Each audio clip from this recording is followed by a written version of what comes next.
Kakaiba itong nangyari na ito, no? Bihira po yung ganitong eksena sa boxing. Ito po ang Japanese boxer na si Kita Kurihara at si Portes. Renan Portes po ay isang Filipino na lumaban po sa Japan.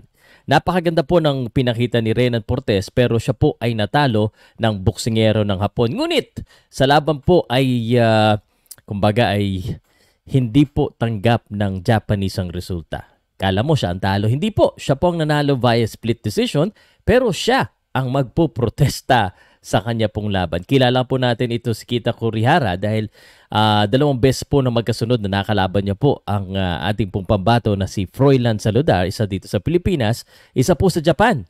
At ngayon, ito naman si Renan Portes ang kanyang nakalaban. Ang saludo ko dito ay, miski siya, ramdam niya na hindi siya nanalo sa laban at siya na mismo ang parang nag-console po sa Pilipino na proud din ako dahil